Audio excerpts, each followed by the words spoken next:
Happy New Year, YouTube. Hope you guys enjoy your year so far. I know it's pretty cold for some of you guys up in the Northeast. Get a lot of snow up there, a lot of cold weather. It's not really feeling so good right now. Hey, try to stay warm up there. Hopefully, outside of the weather, you guys are having a better New Year. And as we get into tech, start getting into CES, which this time of year, that's the big talk right now. Uh, CES about to kick off on the 9th through the 12th, which is next week. And you can expect some talk around smart devices and big talk around 5G, what's going to be the latest gadget for the homes.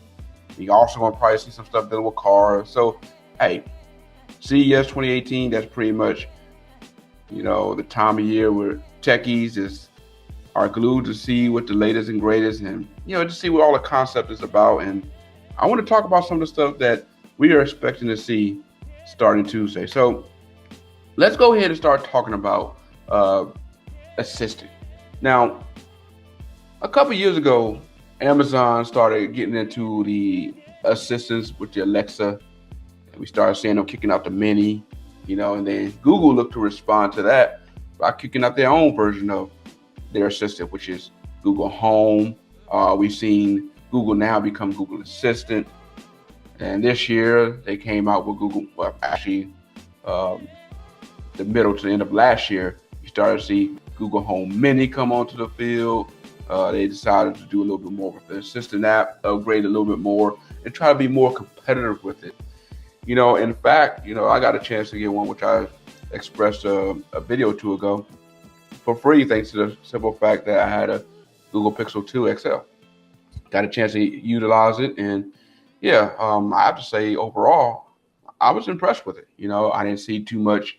At first, when got it, I just left it in a box, didn't care too much for it. But as I began to use it with Netflix and my Google Play movies and stuff like that, it came in handy, especially when you're watching a movie and you need to go do something, whether it be go grab something or answer the door or the phone, to be able to just talk to it and tell it to pause or play back. And it's come in handy. And to wake up in the morning, to be able to check your weather and listen to some music, get the latest news. It's just something that adds a little dimension to your day. It's something you need? No. But it's one of those things, if you have it, you kind of recommend it. And now as we begin to see home TVs evolve a little bit more, as a lot of your television manufacturers are trying to find ways to get you to the store. As we're starting to see 4K kind of top off, where we're starting to see even the cheaper brands coming out with 4K. So they have to find some way to get the average consumer back to the store wanting to get the latest and greatest TV. And we saw that a few years ago with a lot of them pushing a lot of your streaming devices, such as Roku and Google TV, into a built-in platform with your TV. So you had TVs coming out with the Roku built-in and Google TV built-in. So this year we're going to see that battle along with the assistant apps. We're going to see Hisense, for example, have Amazon Alexa built-in, and LG go with Google Assistant. And I can see that playing really in favor to the consumers, to be able to have that ability to talk to your TV and tell it to adjust your volume, to pull up this content. That is just something that, a lot of your consumers are looking forward to, and to have that built in is going to be something that will get people to want to buy those TVs at your Best Buys or your Amazon or so on. So it'll be interesting to see how that play out, how that battle goes, and how this Google versus Amazon thing go out with the home TV market. Amazon won't allow Google Home to be sold on their store, and as a result, Google responded back by not allowing you to be playing on Amazon devices. So you're starting to see a lot of your Echo devices kind of lose traction because of that. So if you look at the numbers right now, Amazon is doing a pretty good job in getting in the homes, and everyone recognized the Echo. So it's going to be interesting to see if Google can actually capitalize on that, and to see where Apple actually play along the lines of this battle, because we haven't really seen Apple really go out there and push their series strong enough. And really latch on to a manufacturer.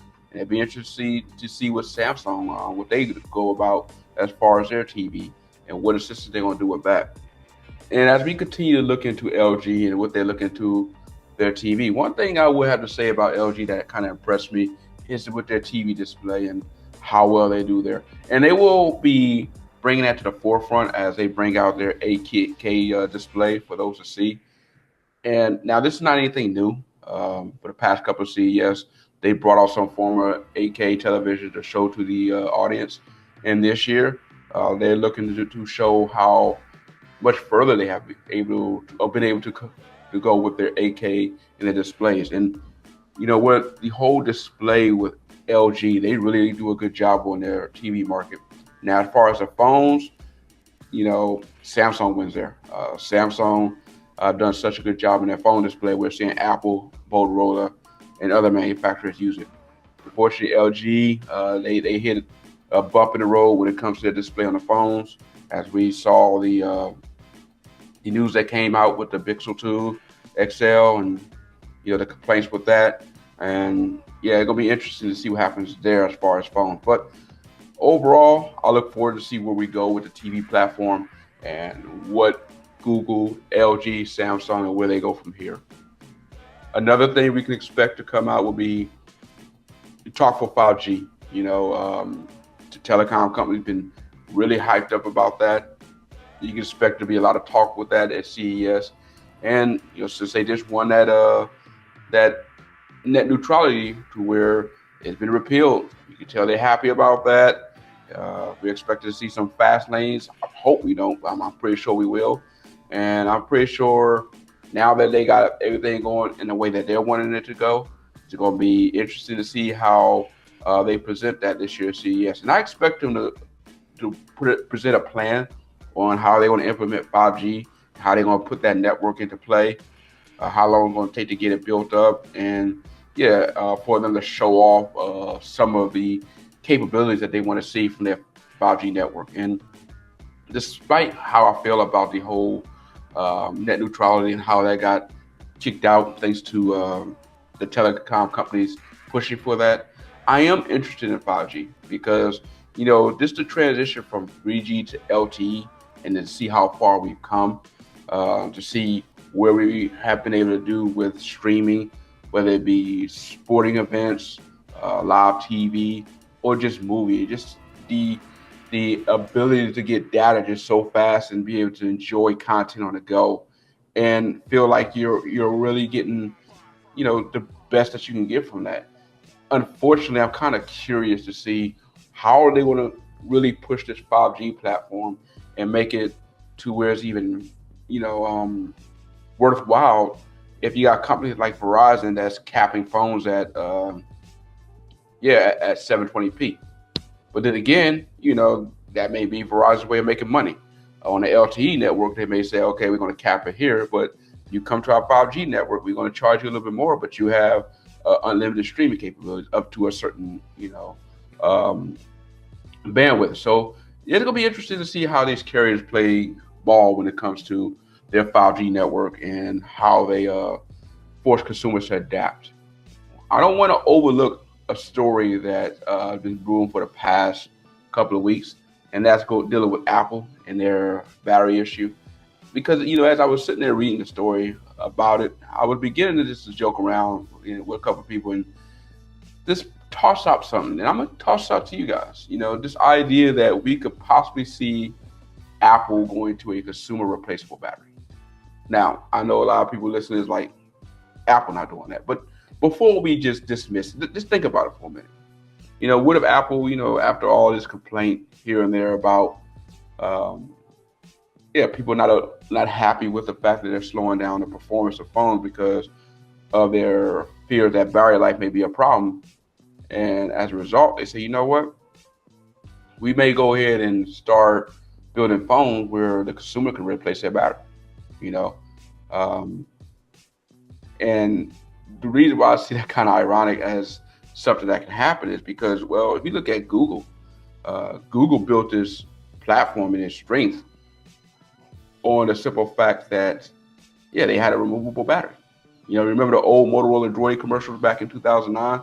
The I don't commercials.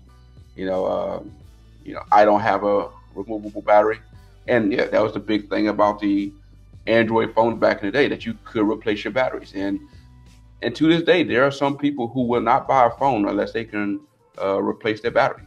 And that would be interesting to see if Apple would even entertain the fact of going to a consumer removable battery where they can do it themselves without having to go to a store to get it done. Will that happen? Likely not. I know, because of the simple fact of the way they build their phones. The fact that it's, glass back, and the material that they use is going to be hard to really give that capability to consumers and still warranted the device, considering the fact that somebody's going to damage their phone trying to remove the back to replace the battery. With that said, even with all this hype and upset that people are having, or anger that people are having about the simple fact that Apple was downgrading the performance of some of their phones, it's going to blow over, for the simple fact that the average consumer replace their phone every 18 months anyway. It's rare to see someone really keep their phone for the long haul. And even for those that do keep their phone for a long haul, Apple already came up with a solution anyway. Between Apple and You Break I Fix, they're allowing consumers with older iPhones to come in and just pay $30 for them to replace the battery and to get peak performance. So look, for those out there who are upset about this, they already have a solution. So I see this story just going by the wayside. And, with CES coming around the corner with all this tech out there between cars and, home devices, potential robotic devices. Yeah, this whole Apple thing is pretty much gone and over with. So before I end this today, I want to go ahead and share a tip. I've been a part of the Google Play family share for a while, about a couple months now, about $15 a month.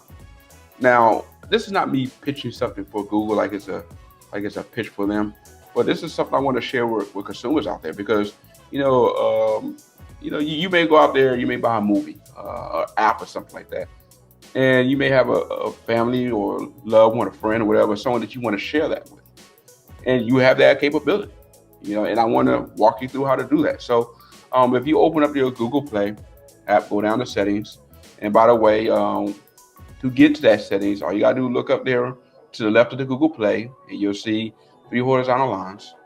You click on that, you go all the way down to where it says account, and then you're going to look for family. Now that family will be identified by a heart inside of a house. If you click on that, you will see you will be able to manage your family members and your library settings. So again, if you're someone who are looking to share your music, you bought a movie and you want someone else to look at it, such as your son or your father or someone like that, but you don't want them to pay extra, hey, this will come in handy for you. $12 extra a month, $15 extra a month. Some people may not feel the need for that, and that's up to you. Personally, since I've used it, come in handy for me. I've been able to share my YouTube TV subscription with a couple of my family members, like I said, books, music, and apps. So, hey, look, if you're interested in that, that is how you get to it. That's how you add family members, and that is how you manage what content you want to share and what you don't. So, this is PC747. I'm out.